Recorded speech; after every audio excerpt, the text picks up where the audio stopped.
Welcome to પહેલી માહિતી. હવે એક પ્રશ્ન છે કે વન રક્ષકનું રિઝલ્ટ ક્યારે આવશે? વન રક્ષકનું રિઝલ્ટ જાહેરાત ક્રમાંક ફોરેસ્ટ 2022-23-1. હવે જો ઓબ્જેક્શન માટેની જે લાસ્ટ ડેટ આપેલી છે તે છે 17/3/2024. હવે 17/3/2024 ના દિવસે ઓબ્જેક્શન જે વાંધા જે ઓપ્શનો વિરુદ્ધ આપ્યા હતા, પ્રશ્ન વિરુદ્ધ પ્રશ્ન ખોટા હોય, જવાબ ખોટા હોય, જેના વિરુદ્ધ તે 17/3/2024 ના દિવસે પૂરું થશે. હવે ત્યારબાદ શું?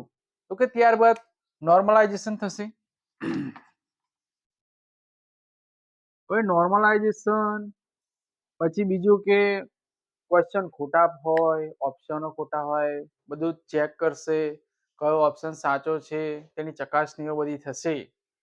એટલું કામ થતા એક અઠવાડિયું તો થઈ જ શકે છે. આપણે ધારો કેવી આશા રાખીએ કે ફાસ્ટ કામકાજ હશે, બરોબર, તો 25/3/2024, બરોબર, એક અઠવાડિયાથી ઉપરનો ટાઈમ આપણે વિચારીએ કે એપ્રોક્સિમેટ લગભગ એક અઠવાડિયું લાગી શકે નોર્મલાઇઝેશનમાં, તો 25 તારીખની આસપાસ રિઝલ્ટ આવી શકે છે. બીજી વસ્તુ આપણે વિચારીએ કે ફિઝિકલ એક્ઝામ છે વન રક્ષકની, તો એ ચોમાસા પહેલા લેવાની સંભાવના 100% છે. તો છઠ્ઠા મહિનાથી પહેલા ફિઝિકલ એક્ઝામ તો ડેટ લેવી પડે, કેમ કે પછી તો ચોમાસું આવી જાય છે. તો એક સંભાવના એવી છે કે 5 મે મહિનો, જૂન મહિનો, ત્યારે ફિઝિકલ એક્ઝામ આવી શકે છે.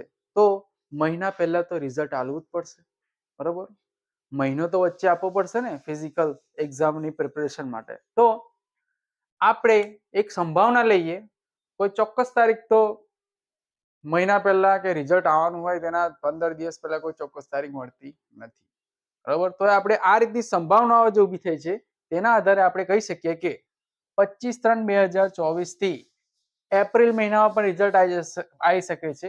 એપ્રિલ મહિનામાં એપ્રિલની 15 તારીખ સુધીમાં રિઝલ્ટ આલી દેવું જોઈએ, જો ચોમાસા પહેલા ફિઝિકલ એક્ઝામ લેવી હોય તો. અને તે લેવાની છે તો સંભાવના છે કે 25/3 થી 15/4 ની વચ્ચે રિઝલ્ટ આવવાની 100% સંભાવના છે.